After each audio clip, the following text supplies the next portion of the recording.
event director here at the Battery. Thank you. So we are so thrilled to have Taylor Mack with us this evening. It's such a special evening. This is the only sort of event where he's really going to be looking behind the scenes, talking about process that he goes through to put on a 24-hour show. To get us in the mood, we're going to see a video that he's created, a take on a song that we all know, Amazing Grace.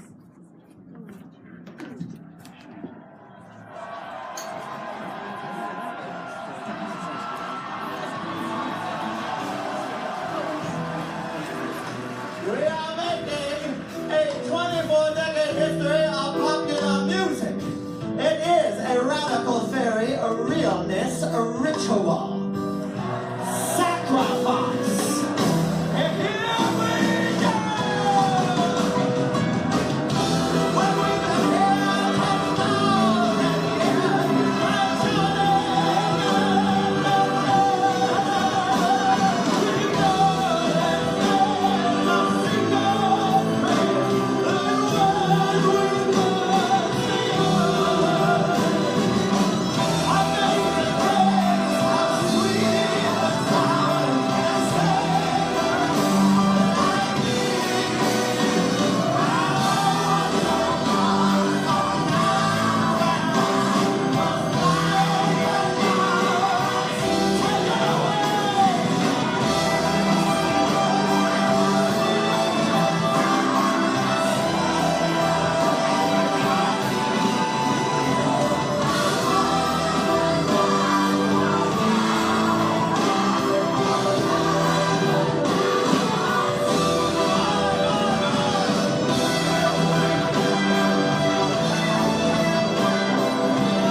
Raise your hand if you were in the video.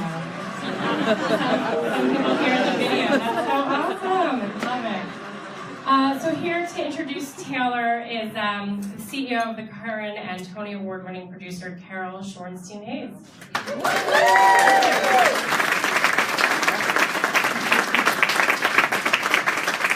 Hi, I'm Carol Shorenstein-Hayes, and I first met Taylor many years ago. We struck up a conversation. I was just captivated as to who this creature was, and we whiled afternoon well into the evening talking ethos, and he told me about this idea he had for a 24-hour decade of it, and it was just extraordinary, and I said, let's do it, and we did it on the first 6 decades. It was birthed at the Curran a while ago, and now we're going to be doing all 24 hours in 4 segments of, this is the math of 6.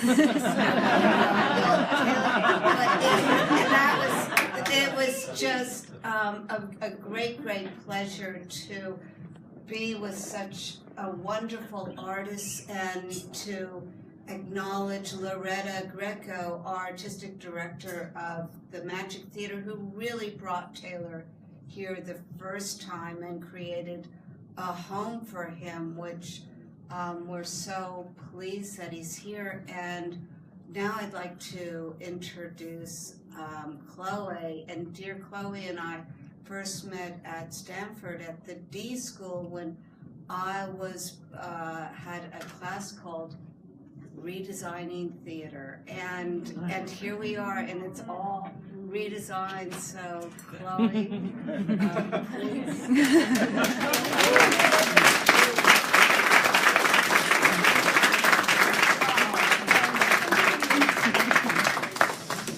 All right.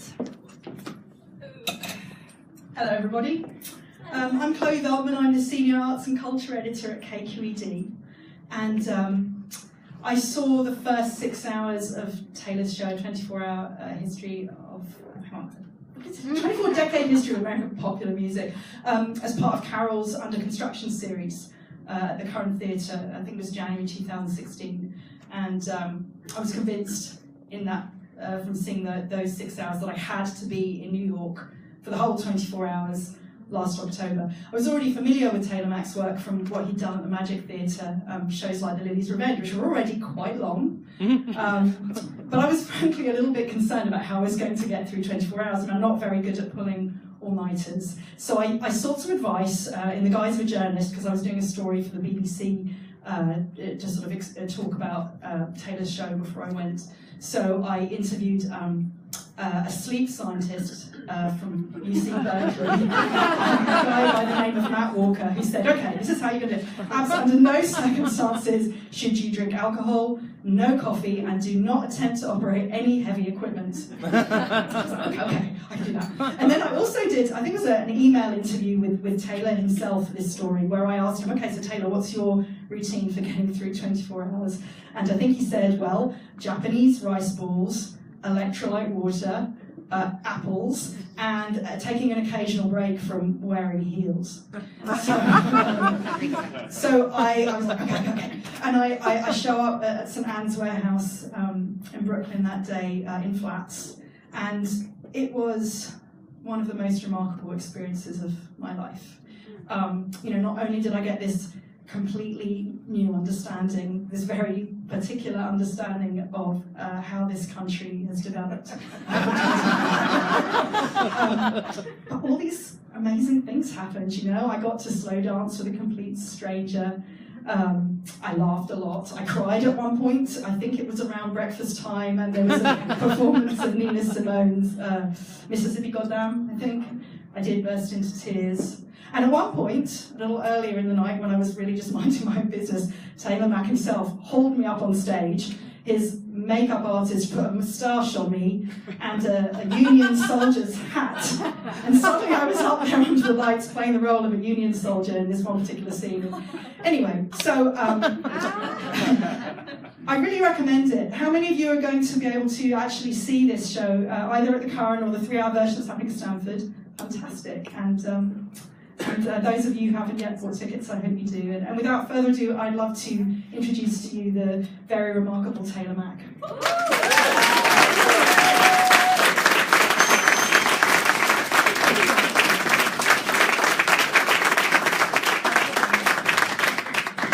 Okay, so in some ways this whole thing began with the AIDS walk.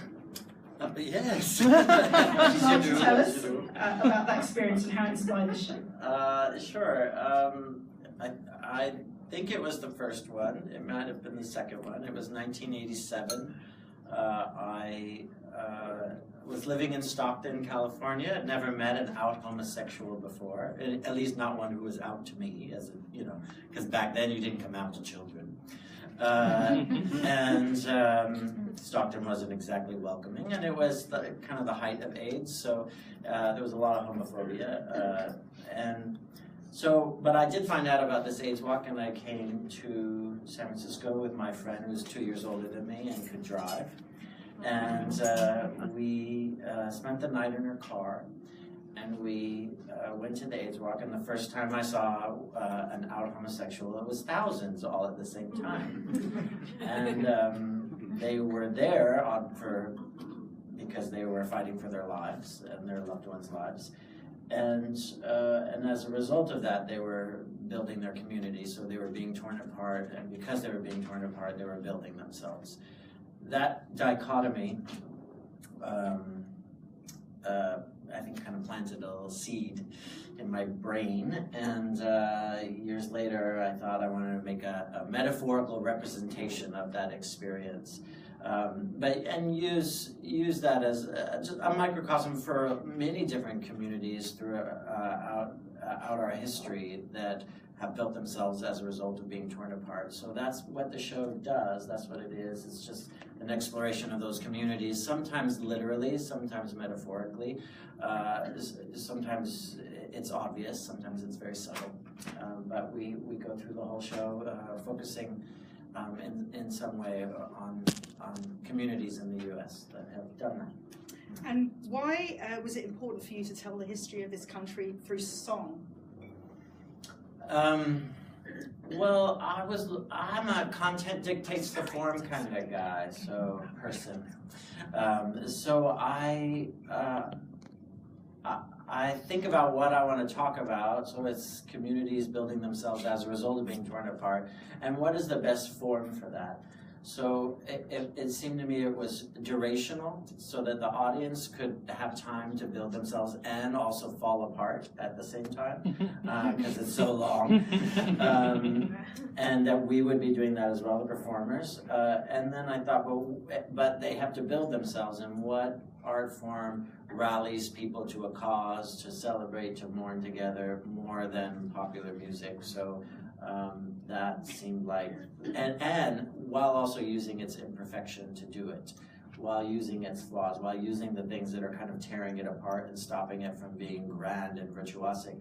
The thing that is tearing it apart is also the thing that is being used to build people. So a popular song has imperfect rhymes and simple chord structures and simple repetitions.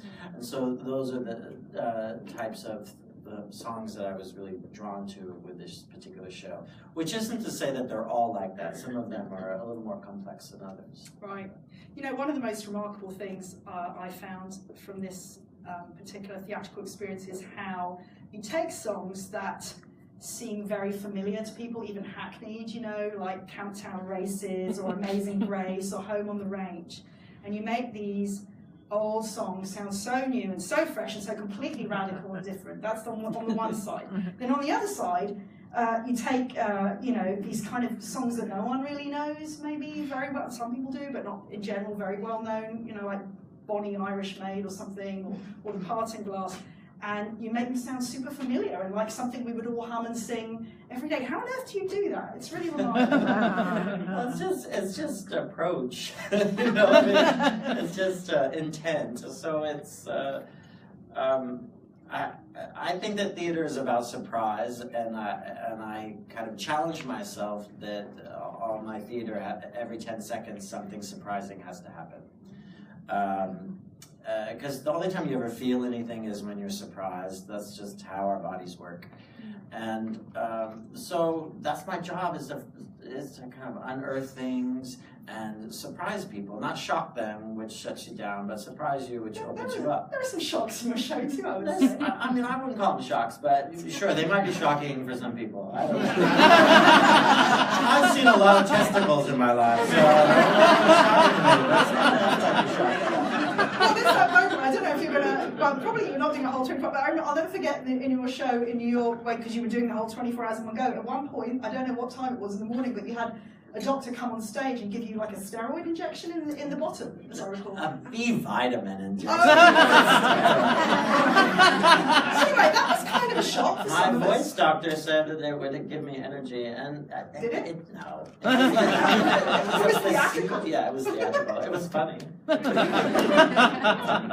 don't know, was that shocking? I mean, that didn't shut you down. It probably made you laugh. It made me laugh a lot. Interested, right? I thought it was surprise. It was surprise. It was surprise bordering on shock that moment. But it doesn't have to be a big surprise. It can be simple. It can be just two words that you don't normally hear together put together. It can be taking a song that is in a major key and putting it into a minor key. That's how we do it. We would just say, how can we surprise people? If it's a song that people haven't heard, then the song itself is going to be surprising enough.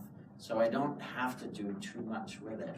But if it's something you've heard 5 million times, how is that going to be useful to us if we just do it again?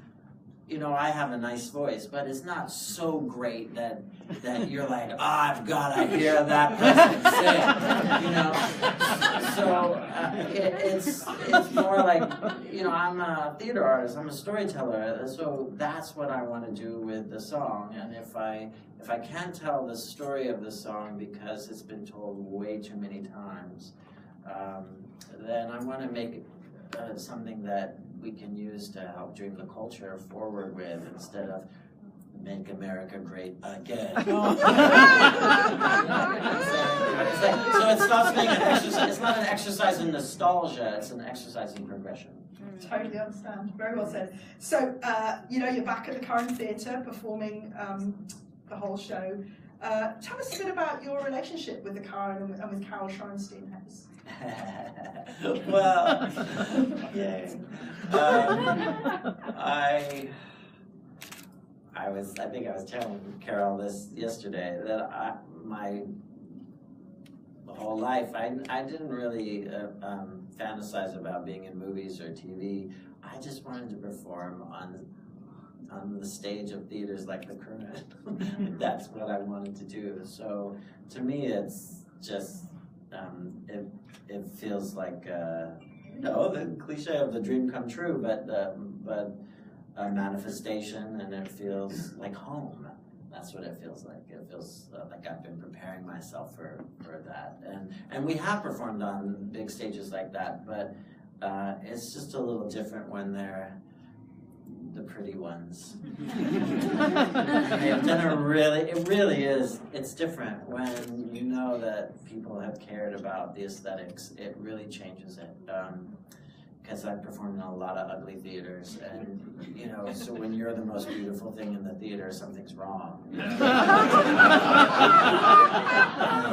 So I just, you want to walk into a space that makes everybody go, and that's what they've managed to do, and I think it's very special. Plus the lineage, to know that Judy Garland performed on that stage. 1952, right? A 4-week engagement. Yeah. And of course, Judy's And Carol Channing, and Carol like Channing, all the many people that have performed on it. You feel the ghosts in the theater. It's just that feels like family. So that's why it feels a little bit like home. And then the thing that you won't know, and maybe you will, you'll discover this if you get invited up on the stage. which is quite likely, by the way. Because almost everybody gets invited on the stage, and it's not just one person all by themselves. A couple times that happens. But, you'd have to be pretty either lucky or unlucky to be that person amongst all the hordes. But lots of people get up on the stage all at the same time, so don't get scared. It's not. You're not going to be singled out too badly. But what you'll discover is that on the stage, the audience looks like they're this close to you. That this room, you can see everyone in the balcony. And obviously when the lights are in your face, you can't, but we sometimes bring the house lights on in the show, and so I will be able to make eye contact with people in the balcony. Now, when you're sitting in the balcony and you're looking down on the stage, it seems like this grand, majestic, extraordinary experience. That's what you want, because then I get to be heroic, right? The theater gets to be heroic. The ideas in the play get to be heroic. They get to be the main thing, right? But as a performer looking at the audience, you want that intimacy to be able to connect to them, so that you can make the distance that they are feeling much smaller. So it's just all about the distance between the user and the maker to get Heidegger on you. But it's delicious, and you don't experience, there aren't theaters like that in America. There are very few, and this is one of them. It's an extraordinary theater. You created this show during the Obama administration, and here we are with President Trump in office. How has the change in administration influenced the way you view this production? Which is a very, very political show, obviously, to its core. Yeah, but I will say that for me, identity politics and politics aren't usually the point. They are almost never the point. They're never the plot. They're subplot. They're the reference for contextualization. But they're not the actual. I'm not talking about gender. I'm not talking about queerness. I'm not talking about Republicans or Democrats or But the fact that I'm this queer who is, I think, very left-leaning, that is just that's the reference for how to listen to things, but that's not necessarily the point of the piece. But in terms of how it has changed, I don't think much has changed, because the show, to some degree, was about communities being under siege by people like Donald Trump for the last 241 years in the United States, and how they built themselves as a result. So it was about that already. He's just the latest one. You know, so it's the cycle. I mean, you know, how different is he from Andrew Jackson? You know, I mean, you could argue that he's actually better than Andrew Jackson. So, so in some ways, it's you know, I wouldn't argue that, but yeah. I see. Okay, so you are doing what is ostensibly, it's not a solo show at all. Some people describe it as a cabaret, but you have all these other people on stage with you, all these incredible musicians and dandy minions who are, I think some of them around today. Dandy minions. Let's stand up, dandy minions, so we can all see the chorus.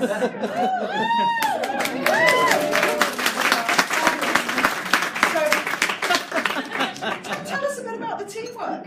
I mean, this is a huge production with lots of people, and they come and go. And there's 24 musicians on stage at the start of the show. Every hour we lose a musician until the final hour is just me.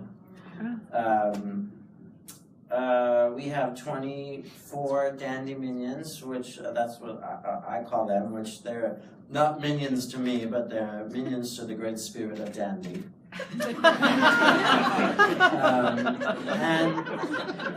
They're there to perform acts of random acts of fabulousness, and to help the audience kind of through this durational experience. So yeah, and then we also have guest performers that come in and do duets with me, and fun little things happen. So that's throughout the whole thing. I mean, the exciting thing about the model that we're bringing here is the 24-hour experience as its own creature, and so much of the emphasis of that was, we're going to be here for 24 hours altogether. But this model, I think of this as the sweet spot, in the sense that it's 4 6-hour shows over the course of 2 weeks. So you could think of it as a 6-hour durational experience or a 2-week durational experience, which is longer than 24-hour show.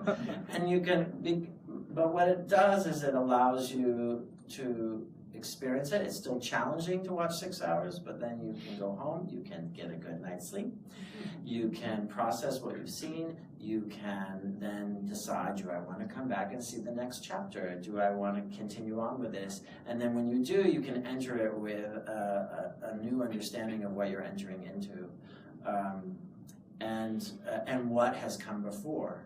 So that it's a really, I always say, if you haven't decided what you're coming to, try to come to chapter 1, because not because you need to experience them, there's not a narrative that's going through the whole thing, but you can see 2 and not 1 or 3 or 4, but try to come to 1, because then you have the option to decide if you want to see the other 3, because they're, I think what you'll find is you'll want to.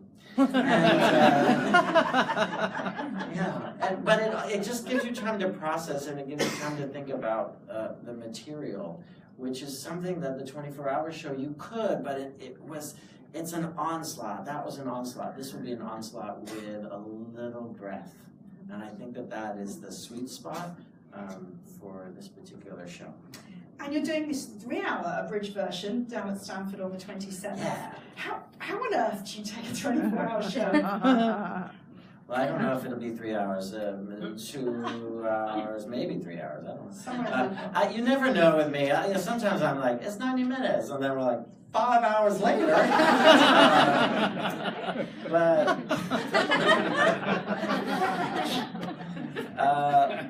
yeah. The first time we did the abridged show, it was supposed to be 90 minutes, and it was 3.5 hours. And I'd never done it before, and I didn't. We don't rehearse like traditional people, like professionals. I mean, the model for this show is to build it with the audience there every single time we perform it. So instead of rehearsing, what we did is we performed it 200 times. And so what I mean by that is we kind of worked like a Japanese no theater where you memorize all on your own. Everyone does their work on their own, and then when you get together, you do it for the audience. The first time you're performing the show there's an audience there. So that's kind of the model that we used, only we would do decades over and over and over again and have audiences. I mean, at one point we blindfold the entire audience. So how do you rehearse blindfolding an entire audience if you don't have an audience, right? So the only way to do it is to get an audience. So we would make our rehearsals a performance, and we rehearse with the musician maybe 3 hours. For 3 hours worth of material, and then we go. But we've done it for so long now that the work is a little more polished than the first time we did it. But I don't know where I was going with that. But how do you know, 24 decades, all these songs, 246 songs or whatever it is in the whole show, and then you're going to how do you decide what to leave out? Yeah. I mean, the beautiful thing about the abridged show that we're doing at Stanford is, I mean, it's kind of my heart, because it's a little bit what has made this show what it is. It's our introduction in some way. It's funny that we're doing it at the end, because it really is our introduction to the project in a lot of ways. But also, I don't want to make work that excludes anybody. So I'm always trying to figure out, okay, if we're going to have a show that's expensive, how can we have a show that's free? If we're going to have a show that is 24 hours long, how can we have a show that somebody who cannot physically come to a durational experience can come to? And so this is a little bit our way of doing that, of opening the door even more to people who just can't either wrap their head around a durational experience or can't physically do it. So that's one reason. It's about the inclusiveness of that as well. Right, but how do you take it? Well, it's a different show. It's not the same show. Right. So it's not just like, this is a short version of the Bill Long show. No, the 20th century show, and I'm still kind of building it. For Stanford's was going to be its own unique piece, so I don't quite know exactly what songs are going to be in it yet. But I have an idea. And really what it is a focus on a particular thing, and then we say, we're going to sacrifice this thing. It's going to be a ritual. Every song is going to sacrifice something else, that has to do with this particular topic that we're talking about. So that's usually how I structure it. And so I try to pick something, maybe one song from one decade, each decade, or a song from a decade in the 20th century, or something like that. Okay. Yeah. All right. Or we've done like all songs of the political right, which we did in Charleston, and then people showed up thinking that this drag queen was singing conservative songs, not ironically. I guess I'm curious about how you've performed this, parts of this show in Melbourne, in London, all over this country. Can you say a little bit about how different audiences have reacted to it? It's always different. It depends on the time that you're performing. So if we start a show at 2 in the afternoon, it's very different from at 8 o'clock. It depends on the theater, how big, how small, the aesthetics of the theater, if it's ugly, if it's beautiful. It depends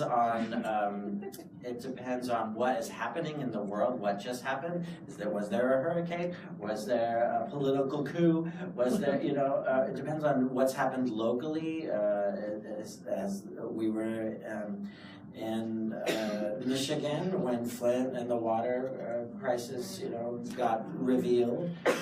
So that became a part of the show. So it's always changing, and the audience responds based on what is happening in the world. And so my job is to make sure that everybody knows that what's happening in the room is the art that's in the room. That the art isn't something over there that we're all striving to get to. Oh, if this artist leads us to the art that's in that corner way over there. No, the art is right here. So whatever is happening in the room, that's the art. And so then how can we consider that? I'm going to throw this out to the audience for questions, but I just have one thing I have to. It's something I wasn't going to tell you I did yesterday, but I feel duty bound to admit that when the room there was no one around, I had to try on a pair of your heels. I was under the stage at the Current Theatre, and we were doing a TV interview for KQED, but before Taylor and everyone else showed up, I just saw them there and I put them on. And just to walk in your shoes for a second was fabulous. So just very quickly, I just want one more question, because the costumes in this show are extraordinary. I mean, you get a bit of a taste from seeing what our dandy minions got up in tonight. You know, you have, I don't know, how many costumes, Shane? At least 24. I have 24. Machine has made me a different outfit, one for every decade, and then Machine has made his own outfits, one for every decade. So, so there's at least 48, but then he's made bonnets, he's made, you know, there's costumes galore. And the costumes are kind of like characters in their own right, in a way. They are kind of art, they're art pieces. I don't think of them as costumes so much. I think of them as, you know, living art, and I get to exist in it. All right. Well, thank you, Taylor. Anyone got some questions? Anything they'd like to ask? I have a mic here. Oh, there's one there too. Do I have to use a microphone? How did you find these songs? Like, what was your method for finding the songs? You know, if I'd made this show 10 years earlier, 15 years earlier, I would have had to get a travel grant to travel around to all the libraries.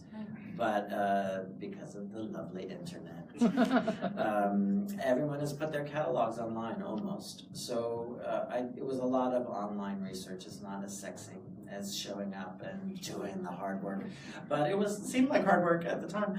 But I did go to a few libraries, Dartmouth, and definitely the Performing Arts Library in New York, and different places, and hunted for unique things.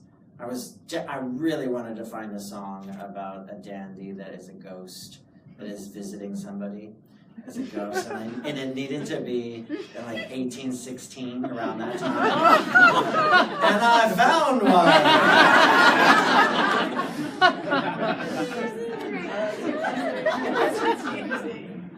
Anyone else?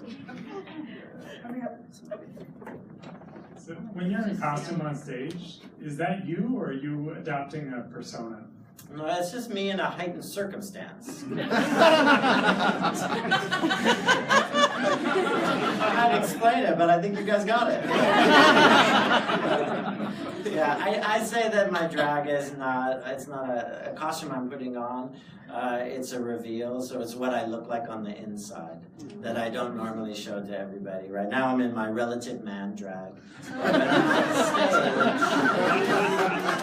I'm on the stage, I'm exposing something, I'm risking something, so I'm showing you what I look like on the inside.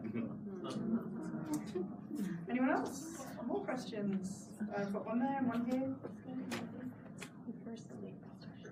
Just real quick, I was just wondering if you travel with all of your minions. Does everybody come with you? It's a combination. It is massive, this production. We have traveled with 30 people, but we are working, half our orchestra, I think, is our local musicians, about a little less than half, and almost all the dandy minions are all local. And all the guest performers are local. So that really changes it. Could you talk a little bit about your collaboration with Machine Dazzle and how you met? Machine and I, Machine's the costume designer, the living art maker, and we met in the club scene in New York City. We both just kind of started there, and I admired what he was doing. He had this dance troupe called the Dazzle Dancers. She made the outfits, which were very skimpy, and they would just come out and they would dance, and then at the end of each number, they would show up to a party unannounced, uninvited, and take over the space, do these crazy dances, and then at the end they would take off all their clothes and be naked, and then they'd run off. And I thought, well, who are those people? Hang out with those people, and he would make all their G-strings. And so I thought, that's a costume designer.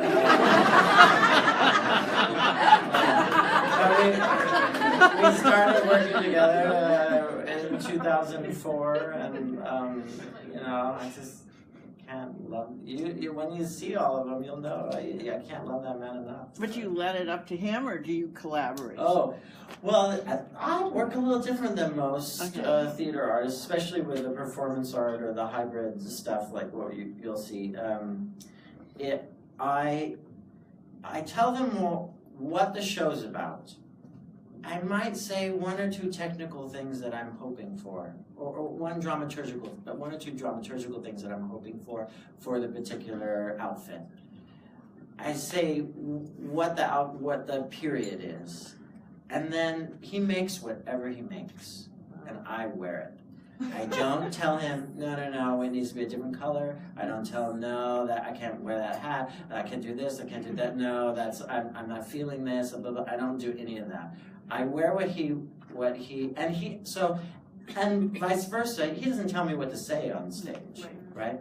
So I respect him as an artist instead of trying to micromanage his artistic vision. So it's our visions are meeting together to make something better than individually what they can be. So and so I adjust myself to figure out a way how do I move in this outfit that I can barely walk in. You know?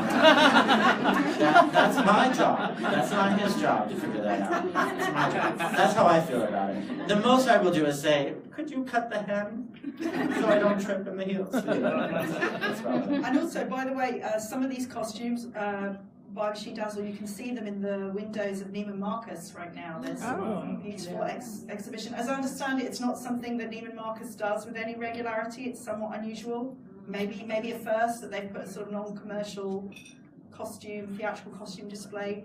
It's really lovely. And they're not costumes from the show. They're from other things that we've done together or that he's done on his own. They're really beautiful. I recommend go check those out. Another interesting thing that we do and how we work is we never stop working. So Machine, during the show, will be backstage making an outfit, adjusting an outfit, changing an outfit, stage some of the changes, and he'll put a headdress on me I've never worn before that he just finished making backstage. I mean, they never stop. I never stop rewriting. I'm rewriting, on stage in front of everybody the whole time. Our lighting designer never stops changing the lighting design. John Torres, he's there doing it. He has an idea of what he wants to do, but then something happens. He's like, nope, he gets inspired. He's going to change it, and we all adjust to that. So that's how we work. It's a living text, a living design. How many? Time for one more? One more question. Okay. So one of the things I'm interested about is how you work with so many different incredible community performance troupes in all the different places you've done the show. And I'm just curious if you could talk about how you manage to make space for what the aesthetic of that, each of those particular groups are, and give them kind of entree to be able to do their work, but then also let that feel part of the aesthetic of the overall journey that you're taking the audience on. And I just feel like there are so many local theater companies who are like, oh, we're going to do this play, so we need to find this community group to support us. And you're traveling around all these different places and finding like 10, 20, 30 different groups that you're going to include in your show. Yeah, I love being the drag queen on the stage next to the people who are sitting in rocking chairs sewing, wearing their jeans and t-shirts. That aesthetic dichotomy, the juxtaposition of the weird lack of homogeneity of it is really exciting to me. So I don't want to change them. I'm not asking them to come and fit into my world. I'm asking them to bring themselves so that our worlds can coexist together. That's what I want to do for the world in general, you know? So that's how so the Brooklyn United Marching Band is a troupe of all young black men who, I mean, their ages 6 to, I think, 19, and they are, they're just incredible, right? And then they're just the most amazing group in Brooklyn. I showed up with them, I was almost starting to weep just because they were so incredible. And they're so disciplined, and they have the almost polar opposite aesthetic that we do. You know, it's like they wear all blacks. They're very serious on stage. They're very disciplined, and when they first came, and they're kids, and they're all boys. There's a couple girls in them, but they're primarily boys. And they're kids, so they're like, oh God, are they homophobic? Or what's going on? They can't look at me at all. But I just show up in their space. And I'm like, oh, you know, here I am. I'm this weird guy. I'm white. I'm queer. I'm like old. You know, I'm in their space and stuff. But you know, I say hi to them, and we work some stuff out together, and then.